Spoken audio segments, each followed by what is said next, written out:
Welcome to the Galactic Mind Weather Report. So today is known as the White Resonant Dog, and it's the center point of the Yellow Seed Wavespell. So it's the 7th day of 13 days of evolving our capacity to, target our awareness on the potential of the seed that is within our humanity, that is within ourselves and within those around us. And so this is a really powerful wavespell. And as beautiful as it sounds, to unify in order to really target our awareness, all of these wavespells right now are carrying a real depth of challenge. And it's because we're going through almost like a collective graduation. We're going through a collective mutation as our genome, both individually and collectively, is being catalyzed out of the old shadow frequencies of the past. These shadow frequencies like greed and all these different things, lust, these kind of shadow frequencies, they served a function, in the old days, in the days of cavemen or however it happened, because that was how the early stages of humanity was able to survive and continue, the strong will survive. But those ages are in the past, they're closing now.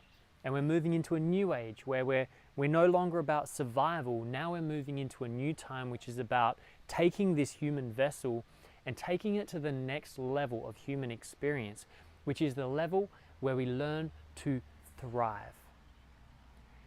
So the Yellow Seed Wavespell is challenging us to really have a look at how are we focusing our awareness in our everyday lives, in the things that happen around us, in the challenges as they come. Are we focusing on the intensity and why we can't succeed?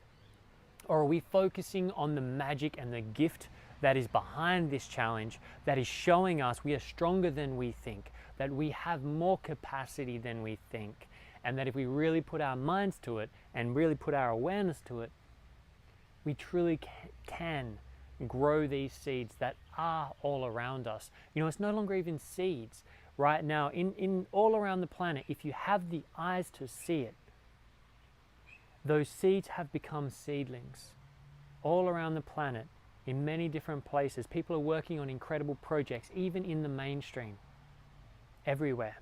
These seeds have become seedlings, and right now, they need us to stop attacking the seedlings, to stop attacking and questioning and judging, and to actually listen beyond the noise to what is the seedling trying to bring forth, and how can we work with it to ensure that we create the right trellis, the right, when you plant a plant in the garden, you often put a little stake or a climbing trellis for the plant to give it a framework to make sure that it grows strong.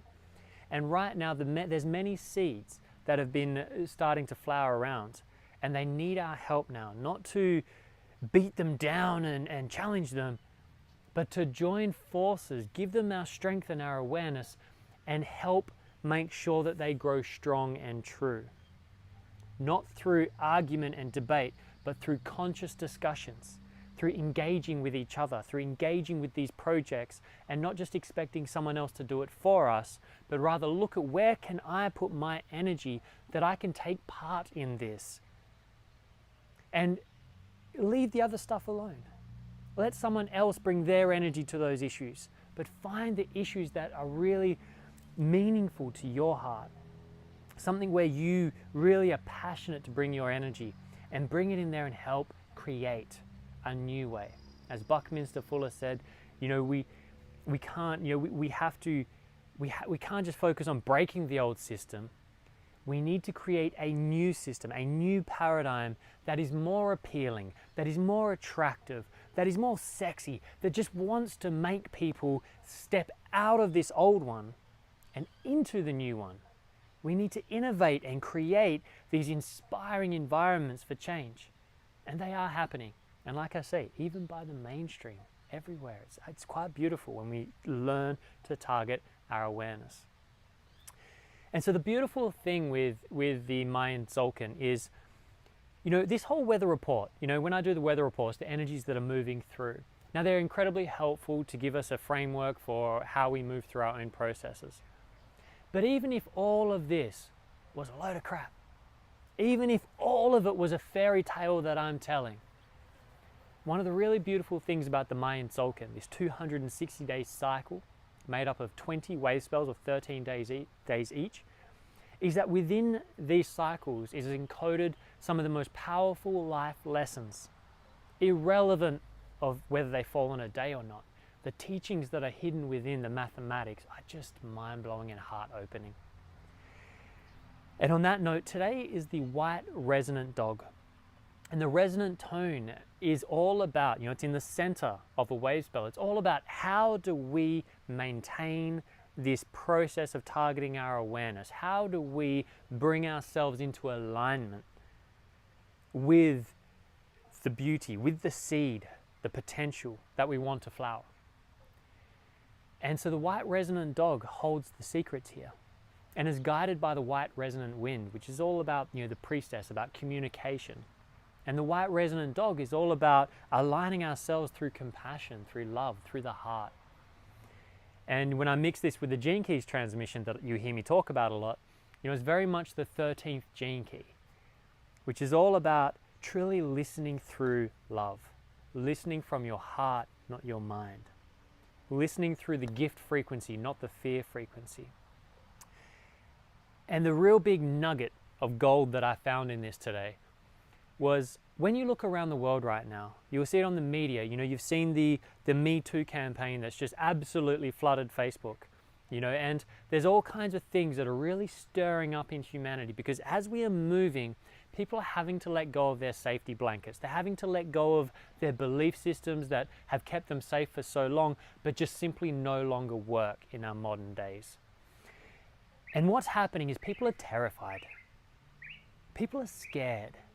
We don't have any more frameworks. We don't have any mummy and daddies anymore that we think just have it under control. The government blatantly, clearly does not have it in control here in Australia.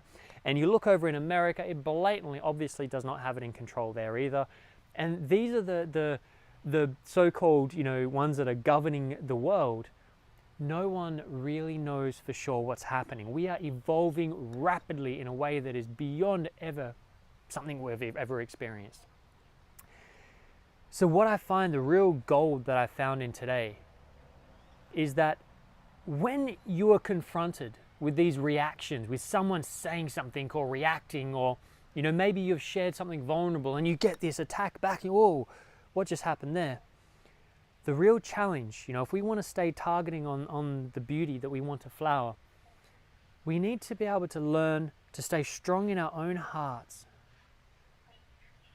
and let the first brunt of that attack, that verbal attack, or that kind of resistance or that turbulence to just wash over us first. And don't get attached to the words people are using. Don't get attached to the sentences and the structures that they're putting these words together in, because that's their survival mechanism attempting to find their way. But instead, see if you can stabilize and find in your own heart to just breathe, get centered, and then ask them, why do you feel that way? Please share more with me. Help me understand you. Help me understand where your viewpoint is coming from, because it's hard for me to appreciate how you feel that way, because I come from a different place. So please help me understand you. And what you'll begin to see is when we create safe spaces for vulnerable communication, which is fueled by compassion and empathy, that doesn't mean you take it on. It doesn't mean you become a victim. Don't let yourself be walked all over. It requires you to be strong and solid in yourself first. And then allow yourself to listen to what they say. Now, don't listen to their words, trying to argue them so that they will agree with you. But approach these conversations, approach these things that are happening, even if it's just reading an article. And that article will trigger you at first. But then stop for a second and first wonder, why are you triggering? What can they take away from you? It's an article. And then breathe deep and see, what is that person saying? Either the person talking to you or the article you're reading. Where is it coming from? What is the fear that that person has that is being projected out right now? And what you begin to see is, or hear, is you begin to hear beyond the fear this vulnerable person. And when you can begin to identify and be empathic with where they're coming from, then it changes your perspective completely. And suddenly it becomes possible to find the middle ground, to be able to have an actual dialogue together. And through that dialogue, we can begin to see what's just bullshit. You know, what is just our fear and our projections and all that crap, and just allow that to melt away through compassion. And it only happens when we are strong enough to be the ones prepared to listen first, without debating, without arguing or trying to prove someone wrong. Make them feel safe to express their perspective. And then maybe they don't want to hear yours, but at least in hearing theirs, your understanding of why this is all happening will change the way you are reacting yourself. It'll help you let go of the fear and stay stronger in yourself. And it will help the other person feel more vulnerable. It will help them feel like maybe they don't have to protect themselves all that much. Because when we're trying to protect ourselves and our viewpoints, because if someone takes that away, then I've got nothing and I'm going to be dragged around and told what to do and my freedom gets taken, or whatever the fear is, we lock up. When we lock up, we can't hear anything. All they hear is your words coming through a frequency of fear, a filter of fear. And that will turn your words into exactly what they don't want to hear and lock them down harder. But when we welcome someone in and we open up and actually ask questions to understand them, show them authentically, don't fake it either. You can't fake it. You got to want to understand. And when you welcome that and you open that space and you really listen, not with your head to justify why, how, or prove them wrong, but when you listen with your heart to truly understand this person that is so different to you, with these beliefs that might seem so horrible.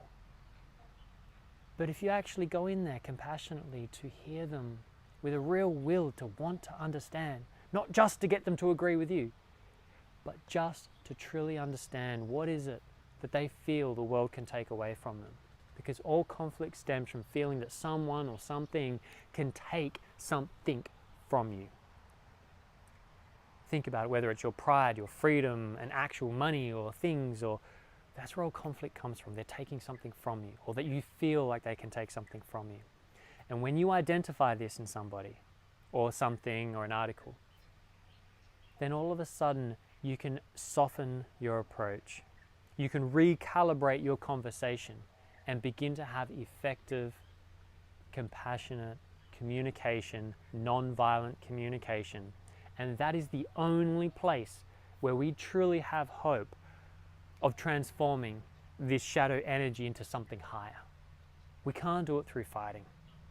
We can't do it through debating and arguing and proving, look, here's the statistics, here's the this, here's the that, because we don't know anything's real anymore. We need to now come back to the heart and truly listen to each other, and truly want to listen to each other, to want to understand each other. Do you want to be understood? I know for me, it's one of the greatest things. I just wish people would understand where I come from. I do so much research and study, and my entire life is consumed with understanding this paradigm of reality, the politics, the economics, the spirituality, everything. And then I have a conversation. I get really pissed off when I feel like people aren't really listening to me. They're just listening to the surface and they're not really getting the details. And I get frustrated. And so then I start and trying to prove them wrong. And all I see is them shut down and lock up. And I achieve nothing, except maybe make my ego feel a little better. And I don't want to do that anymore.